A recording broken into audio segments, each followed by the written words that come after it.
mere statement that the respondents have made anti-party, anti-coalition statements, the petitioner has not provided any material to substantiate the same. Newspaper/media reports relied on the petitioner cannot be taken as conclusive evidence of anti-party activities. It can at the most only be only considered hearsay.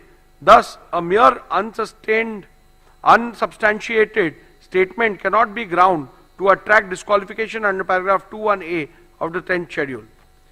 In conclusion, I would like to make some observations about dissent, indiscipline, and what acts as indiscipline would attract disqualification under the 10th schedule. If some member or members in a given case go overboard and make some statements or do some acts which may be considered indiscipline, it would be for political party to deal with them appropriately. Looking at the degree and gravity of the indiscipline, the concerned member may be censored, admonished, or reprimanded, or given a mere extreme punishment such as suspension or expulsion from the party as may be warranted by party rules. The 10th schedule is not intended as a device to be used for imposing intra-party discipline, much less for administering the party. No party leadership can use the provisions of the 10th schedule as a deterrent to stifle the collective dissent of large number of members by threatening them with disqualification under the 10th schedule.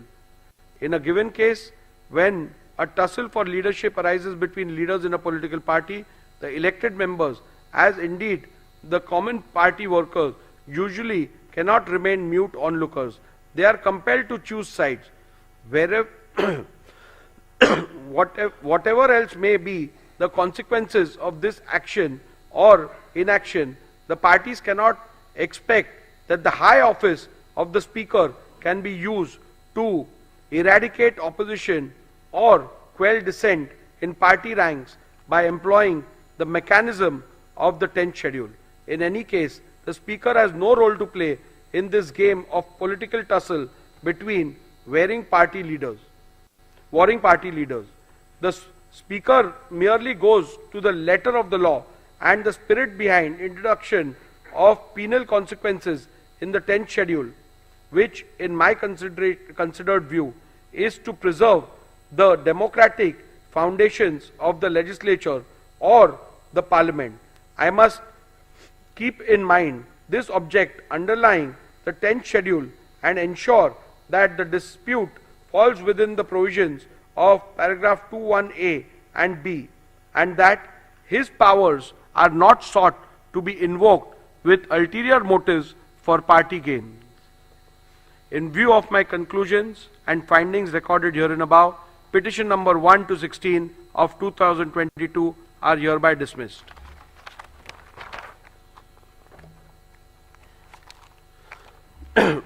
Group 3 deals with petition number 18, which is also under paragraph 21A.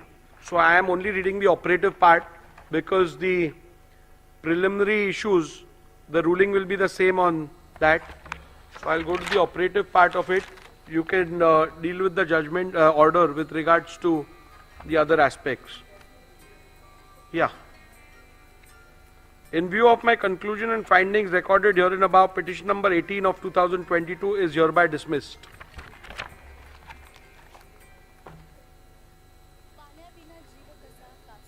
Group 4, petition number 19, which is filed by legislator belonging to the UBT faction under 21B, challenging the defiance of whip in the speaker's election.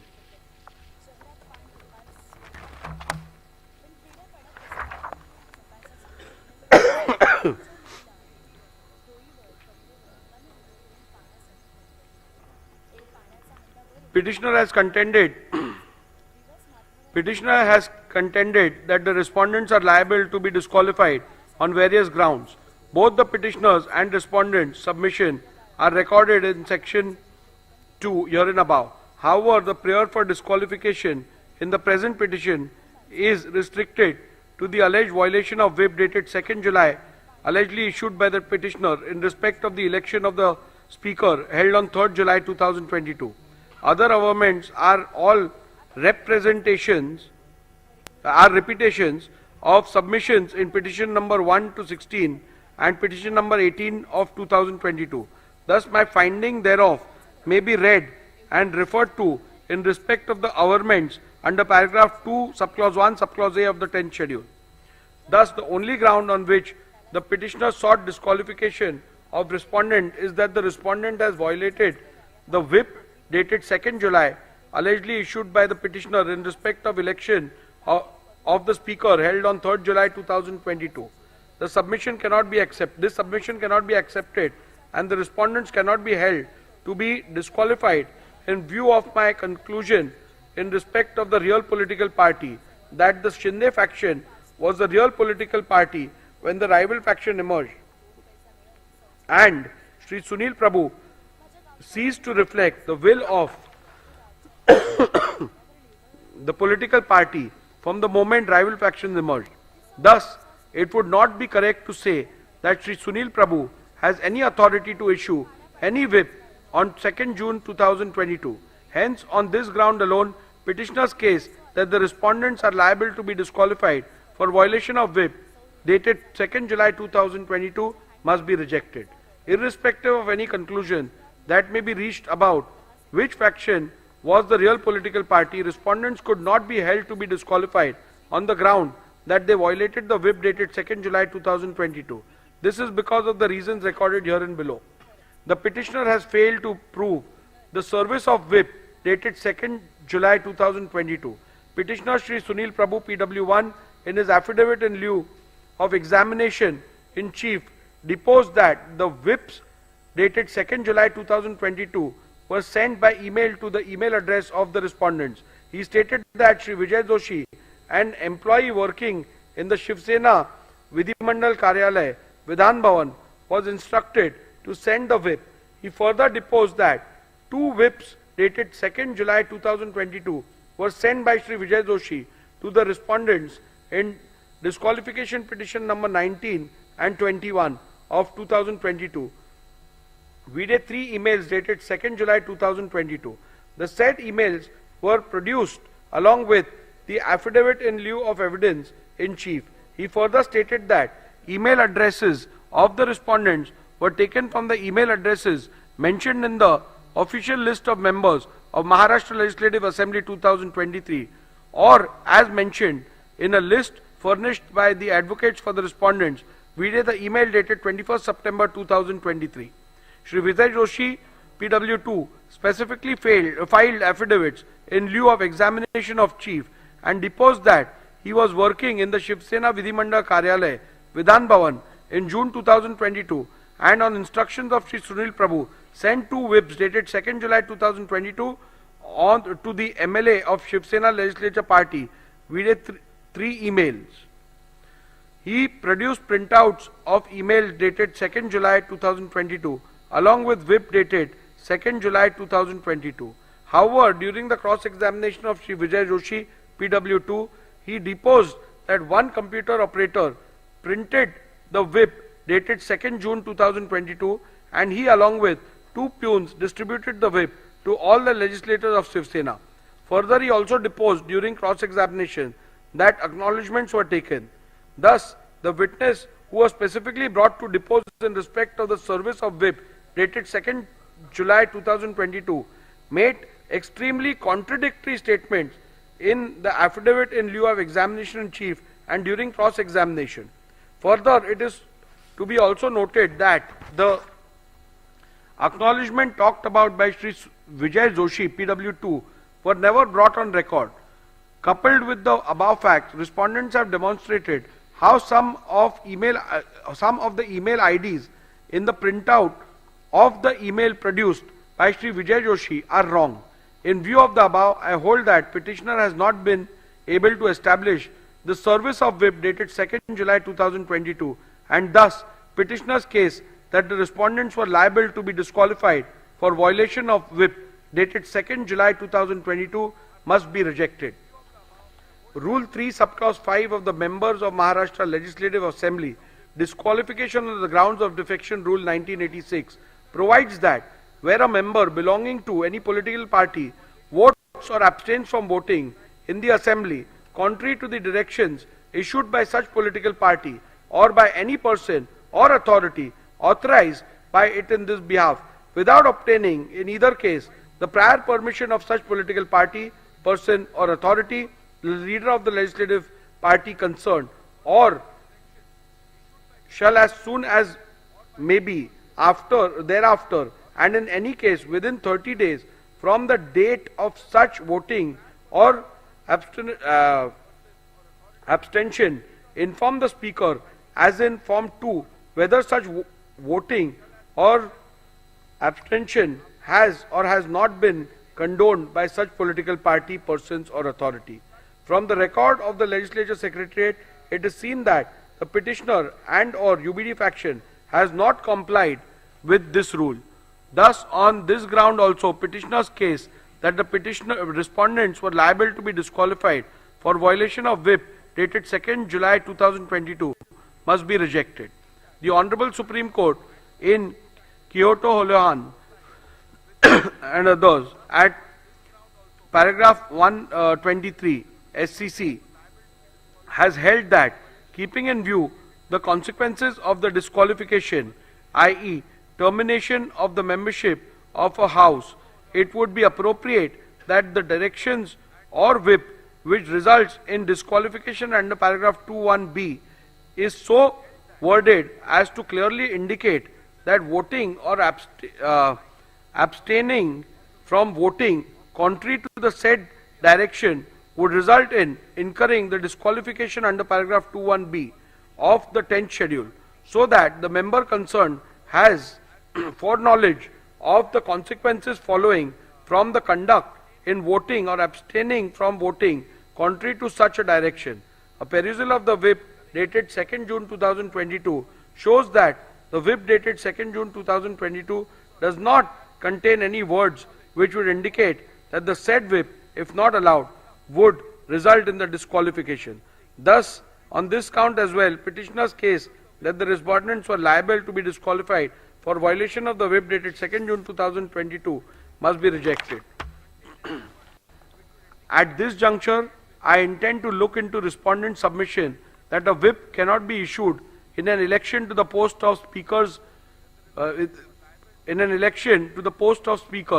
has to be considered, even though the learned counsel for the petitioner submitted that in normal course of events no whip is issued for the election of the post of the speaker, but he submitted that the election held on 3rd July 2022 was not in normal course, but it was crucial event linked to the sustenance of the government. Petitioner further submitted that in any election where a candidate has been set up by the political party, then in that case the directions of the political party are binding on the legislator in important elections. At the outset itself, I must state that the record that the petitioner's submission that in a speaker's election candidates are set up by a political party is factually wrong. As a convention, the candidates are not usually seen as candidates set up by political party. In the present case also, Sri Rajan Salvi was not set up as a candidate of Shiv Sena, but his notice of nomination was moved by a legislator affiliated to the NCP and seconded by legislator affiliated to the INC.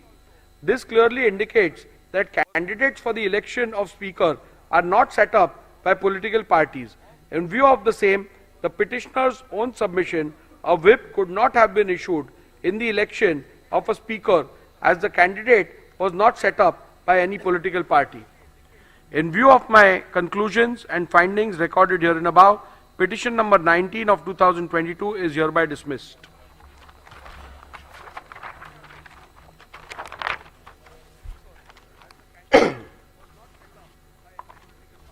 Petition number Group 6, which consists of petition number 21, again filed by a legislator belonging to the UBT faction under 2(1)(b) for defiance of whip issued during the confidence motion. I will only read the operative part and you can refer to the judgment for the details. The preliminary issue has already been decided in the previous orders, so that will apply to this as well. In view of my conclusions and findings recorded herein above, petition number 21 of 2022 is hereby dismissed.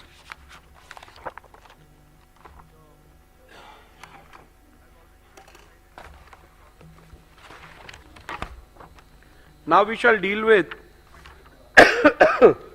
Group 5, being petition number 22 to 24, which have been filed by legislator belonging to the Shinde faction under paragraph 2(1)(a) and paragraph 2(1)(b) of the 10th schedule of the Constitution of India.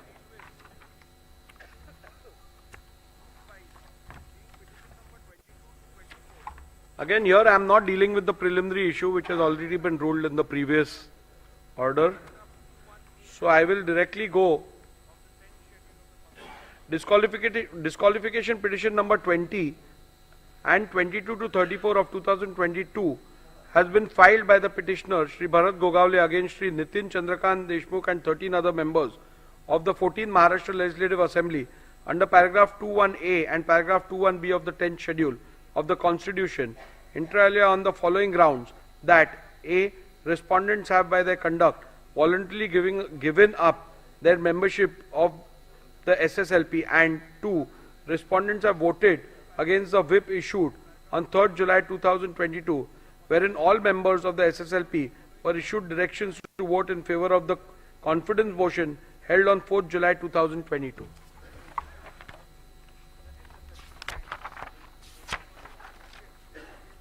I'll straight away go to my analysis, observations and findings.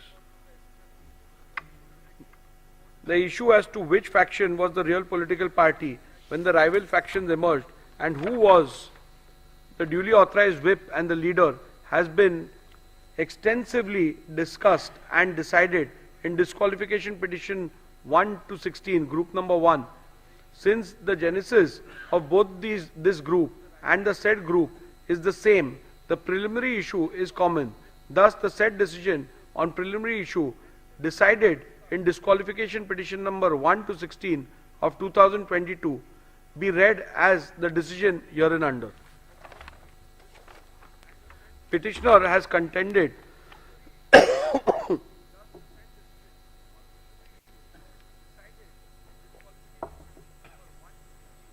Petitioner has contended that the respondents are liable to be disqualified under paragraph 2(1)(a) of the 10th schedule. This submission cannot be accepted and the